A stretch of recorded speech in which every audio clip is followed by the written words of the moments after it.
Yes సినీ గీత రచయిత కులశేఖర్ తుది శ్వాస విడిచారు. ఆయనతో అనుబంధం ఉన్న వ్యక్తి ఆర్పి పట్నాయక్ గారు.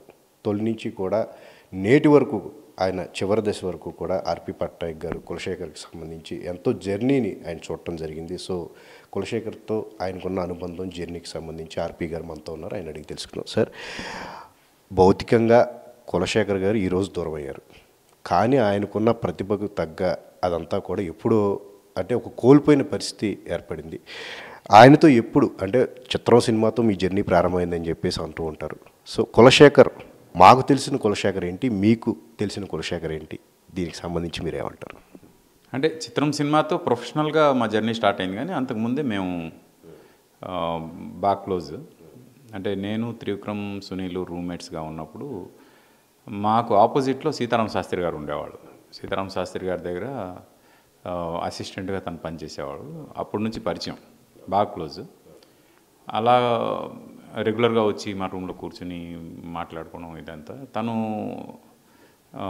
రామాయణం గద్య రూపంలో రామాయణం రాసేవాడు. అది నాకు బాగా నచ్చింది. అతని అంత సింప్లిఫైడ్గా రామాయణం రాయొచ్చా అన్నట్టు అది చూసిన తర్వాత నేను ఒక రకంగా ఆయన అడ్మైర్ చేయడం మొదలుపెట్టా. తేజ గారు చిత్రం చేస్తున్నప్పుడు నేను మ్యూజిక్ డైరెక్టర్గా నన్ను పెట్టుకున్నాక కులశేఖర్ గురించి నేను చెప్పడం జరిగింది. ఎందుకంటే కుక్క కావాలి పాటలో ఇవన్నీ వస్తాయి, ఈ రామాయణాలు ఇవన్నీ. అయితే చాలా ఇద్దరు ముగ్గురు లిరిక్ రైటర్లు ట్రై చేసాము. ఆయన అనుకున్న థాట్ రాలేదు, నాకు కూడా అంత నచ్చలేదు. కులశేఖర్ అయితే బాగుంటుంది సార్ అంటే ఆయన ఆ టైంకి రీచ్లో లేడు. రీచ్లో లేకపోతే ఆయన ఎలా ఒకలా ఆయన సింహాచలంలో ఉంటే పట్టుకొని తీసుకొచ్చాము. చాలా కాలం పట్టింది ఆయన రావడానికి. అప్పటి వరకు కొంచెం స్ట్రగుల్ అయ్యాము ఆ పాట చేయడానికి. అతను వచ్చిన తర్వాత అతనికి పరిచయం చేసి తేజాకి చెప్పాను, ఇతను చూడండి అని. అప్పుడు తేజారు విని yes this is the guy అని సింగిల్ కార్డ్ ఇవ్వడం జరిగింది. అప్పటి నుంచి ఇంకా జర్నీ స్టార్ట్ అయింది. అంటే షార్ట్ స్పాన్లో మీరు కానీ ఎక్కువ సినిమాలు చేశారు. 2000 నుంచి మొదలుకొని 2003 వరకు విపరీతం. ఏ సినిమా చూసినా ఆర్పి పట్నాయక్, కులశేఖర్. ఈ కాంబినేషన్ అనేది ఒక సక్సెస్ఫుల్ కావటం అంటే మీ పని ఈజీ అవటం వెనుక ఆయన హస్తం ఎంతవరకు ఉంది? తేజ గారు ఎప్పుడు ఒక మాట అనేవాళ్ళు, ఏంటంటే నా పాట ఒక రిక్షావాడికి కూడా అర్థం అవ్వాలి, అంత దీనిగా అర్థమైతేనే పాట ఎక్కువ జనంలోకి వెళ్తుంది అని. అది అంటే ఈయనకి రాసే పద్ధతి కూడా ఆత్రేయ గారిలాగా సింపుల్ సాహిత్యం రాస్తారు. ఈ రెండు బాగా ఇంపాక్ట్ అయ్యాయి సాహిత్యపరంగా. ఎప్పుడైతే సామాన్యులకు అర్థమయ్యే పాటలు రాసామో, ఆయన రాయడం జరిగిందో, దానికి నేను ట్యూన్ చేయడం జరిగిందో, ఇట్ రియల్లీ వెంట్ వైరల్ అనమాట. అప్పటి వరకు అంటే ఏదో ఒక కవి తన టాలెంట్ చూపించుకునే ప్రాసెస్లో కొన్ని గొప్ప పదాలు రాయాలని కొన్ని కష్టమైన పదాలు రాస్తారు కదా, చక్కటి పదాలు ఉంటాయి. అలాంటివి రాసే ప్రయత్నం ఎప్పుడు చేయలేదు తను. చాలా సింప్లిఫైడ్ పదాలు, అందమైన మనసులో ఇంత అలజడి ఎందుకు ఎందుకు ఎందుకు అంత సింపుల్గా ఉంటాయి. అంటే ప్రధానంగా ఆయన ఒక కంటిన్యూస్గా పాటలు రాస్తూ ఉన్నారు, సక్సెస్ఫుల్ ఒక పీక్ టైంని చూశారు ఆయన. అలాంటిది దర్శకుడిగా మారటం అనే దాని వెనక ఏంటంటే రీజన్? ఎవరైనా ప్రోద్బలం ఉందా ఆయనకి? దానికి సంబంధించిన ఇంట్రెస్ట్తో ఆయన మారటం జరిగింది. ఆ తర్వాత పరిణామాలు కూడా కంప్లీట్గా మారిపోయిన పరిస్థితి కదా. సో ఎలా ఉండేది ఆయన? అంటే ఆయన డెసిషన్ అది, ఆయనకి ఎవరు ప్రోత్బలం ఏం కాదు. ఆయనకు కూడా డైరెక్షన్ చేయాలనిపించింది, చేశాడు అంతే. యా. అంటే తేజ గారు సినిమాల్లో మీ అందరూ ఒక కాంబినేషన్ లాగా వర్క్ చేసేవారు, కానీ ప్రతి టెక్నీషియన్స్కి అప్పుడు మంచి పేరు ఉండేది. సాహిత్యం అంటే కులశేఖర్ గారు, మ్యూజిక్ అంటే ఆర్పి గారు, దర్శకుడు అంటే తేజ. సో అంటే ఈ టెక్నీషియన్స్కి యొక్క పేరుని అంటే ఎలా అండి మీరందరూ కూడా కలిసికట్టుగా ఆ కాంబినేషన్ అనేది అంత సక్సెస్ఫుల్గా రన్ అవడానికి గల కారణం ఏంటి సార్ ఆ రోజులు? కారణం అంటే తేజ గారి థాటే అంతే. మా సక్సెస్ అంటే మేము ఆయన వెనుకున్నాం అంతే తప్ప నేను మా వల్ల తేజ గారు సక్సెస్ అయ్యారు అలాంటి చెప్పదలుచుకోలేదు. ఎందుకంటే ఫస్ట్ ఆయన బ్రెయిన్ చైల్డ్ కదా ప్రాజెక్ట్. ఆ బ్రెయిన్ చైల్డ్కి మేము మా వంతుగా ఏం చేయాలో అది చేసాం అంతే. లక్కీగా ఆయనకి మంచి టేస్ట్ ఉండడం, at the same time freedom ఇవ్వడం. ఎప్పుడు కూడా ఒక డైరెక్టర్ ఒక టెక్నీషియన్ నమ్మినప్పుడు వాళ్ళకి కంప్లీట్ ఫ్రీడమ్ ఇస్తే అది ఇంకా రెస్పాన్సిబిలిటీ పెరిగిపోయి ఇంకా బాగా చేస్తాం. ఆ ఫ్రీడమ్ తేజ గారి దగ్గర చూసాం మేము. అదొక రీజన్ మాకు. అంటే ఆయన కావాల్సిన ఇన్పుట్ పర్ఫెక్ట్గా ఇస్తారు. ఇచ్చిన తర్వాత ఏం చేయాలనేది మాకు పూర్తిగా వదిలేస్తారు. అది బాగా ఆ ఫ్రీడమ్ కూడా మాకు బాగా హెల్ప్ అయింది. But what ever said and done మా సక్సెస్కి కారణం మాత్రం ఆయన బ్రెయిన్ చైల్డే. అంటే 2 రకాల వర్షన్స్ అండి. కులశేఖర్ గారు ఎక్కువ ఆలోచన పరుడు అని చెప్పేసి అంటూ ఉంటారు, అది ఎంతవరకు నిజం. దాంతోపాటు కొన్ని ఆరోపణలు చేశారు. అంటే చుట్టుపక్కల వాళ్ళ వల్ల తన హెల్త్ ఒకటి అప్సెట్ అయింది అని చెప్పేసి గతంలో ఆయన మాట్లాడటం జరిగింది. నిజానికి ఏంటండి అంటే ఆయన ఆలోచన విధానం అనేది ఎక్కువగా డీప్గా వెళ్ళటం వల్లే ఆయన పరిస్థితి ఈ రకంగా రావటం జరిగింది, ఏమంటారు మీరు? ఆయన కోమాలోకి వెళ్ళిన తర్వాత మళ్ళీ నార్మల్ అవ్వడం కష్టమైంది. కానీ కోమాలోకి ఎందుకు వెళ్ళాడు అనేది నిజంగా మాకు తెలియదు. ఆ న్యూస్ విని హాస్పిటల్కి వెళ్ళి చూడడం అంతే తప్ప మళ్ళీ కోమాలోంచి బయటకు వచ్చిన తర్వాత ఎవరిని గుర్తుపట్టలేని పరిస్థితులు ఉన్నప్పుడు నేను తేజ గారు వెళ్ళినప్పుడు ఫస్ట్ టైం మనుషులను గుర్తుపట్టడం మా ఇద్దరిని చూసి గుర్తుపట్టాడు. అప్పటి వరకు ఫ్యామిలీని కూడా గుర్తుపట్టలేదు. అయితే ఫ్రాంక్గా ఆయన ఎందుకు కోమాలోకి వెళ్ళారు, ఏంటి రీజను అనేది అయితే ఇంకా డిగ్ చేయాల్సి ఉంది. ఆయన కోమా నుంచి బయటకు వచ్చిన తర్వాత ఏమేమో చెప్పుండొచ్చు, కానీ రీజన్ ఏంటి అనేది మాత్రం ఇంకా స్పష్టంగా నాకైతే తెలియదు. అందుకు నేను దాని గురించి ఏమీ చెప్పలేను. అంటే ఆయన ఏమనుకోవాలి సార్, అంటే ఒక మంచి పీక్ స్టేజ్ని చూసి నెంబర్ 1 లిరిసిస్ట్ల లిస్టులో ఆయన పేరు ఉండి ఒక శాపగ్రస్తుడిలాగా అయిపోయిన పరిస్థితి ఆయన జీవితం కూడా జరగటం జరిగింది. ఆ తదనంతరం కూడా ఆయనకి లభించాల్సిన సానుభూతి లభించలేదంటారా? అంటే రకరకాల వర్షన్స్ వినిపిస్తూ ఉంటాయి.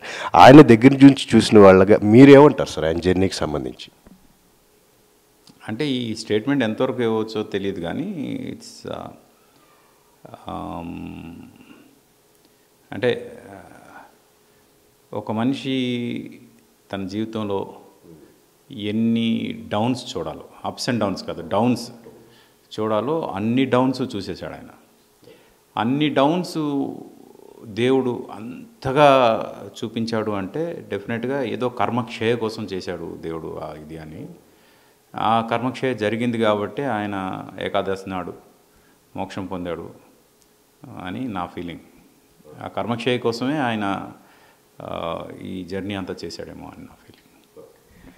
ఈరోజు అంత్యక్రియలు కూడా మీరు దగ్గరుండి ఆ ఏర్పాట్లంతా చూడటం జరిగింది. అంటే ఒక బంధం, ఒక సోదర భావం అనేది ఆయన విషయంలో మీకు కనిపిస్తుంది ఫస్ట్ నుంచి కూడా. ఆయన అంటే ఈ జర్నీని చూసిన తర్వాత ఇదొక గుణపాఠం లాగా కులశేఖర్ జీవితాన్ని తీసుకోవాలని చెప్పేసి అంటారా? మీరు ఏమైనా చెప్తారా ఎట్లాగా? అంటే గుణపాఠం అంటే ఆయన ఏం తప్పు చేశాడు, ఈ తప్పు చేశాడు కాబట్టి ఇది జరిగింది, ఈ తప్పులు మీరు చేయొద్దు అంటే అది గుణపాఠం అవుద్ది. ఆయన ఏం చేశాడో నాకు తెలియదు, ఆయన ఎందుకు కోమాకి వెళ్ళాడో తెలియదు. కోమాలోకి వెళ్ళిన తర్వాత బయటకు వచ్చి నార్మల్ అవడం అనేది it was a Herculean task. అంటే అంత ఈజీ కాదు.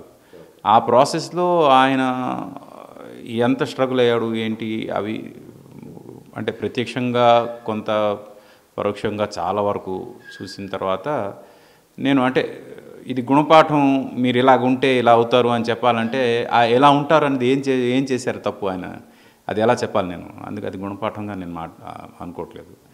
అదేదో అంటే ఆయన ఏదో ప్లాన్, అది ఆయన ప్లాన్. అంటే నాకు ఎందుకు అనిపించిందంటే ఆయన ఎలాంటి సిచ్యువేషన్లో కూడా అది ఇది అని అంటే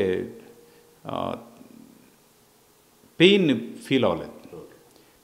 ఎలాంటి సిచ్యువేషన్లో కూడా ఇన్సల్ట్ ఫీల్ అవ్వలేదు. ఎలాంటి సిచ్యువేషన్ అంటే 4 ఆపరేషన్లు ఒకేసారి అయ్యాయి, దాన్ని పెయిన్ లాగా తీసుకోలేదు. అది ఒక యోగికి ఉండే తత్వం. అదేదో జరిగింది, అదేంటి అనేది ఇంకా నేను జస్ట్ వర్కింగ్ ఆన్ ఇట్. నేను తొందరలో చెప్తా అదంతా.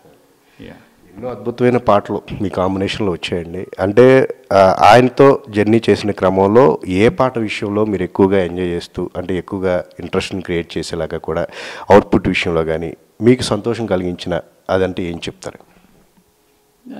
అదే చెప్పే కదా, మోస్ట్ సింప్లిఫైడ్ లిరిక్స్ రాసిన సందర్భాలు. తేజ గారికి ఫస్ట్ టైము అంటే తేజ గారికి నేను ఆ సాంగ్ గురించి పరిచయం చేసేంత వరకు కూడా తేజ గారికి నా మీద నమ్మకం లేదు. నేను సీరియస్గా లేనేమో ప్రాజెక్ట్ మీద అనే ఫీలింగ్లో ఉన్నారు.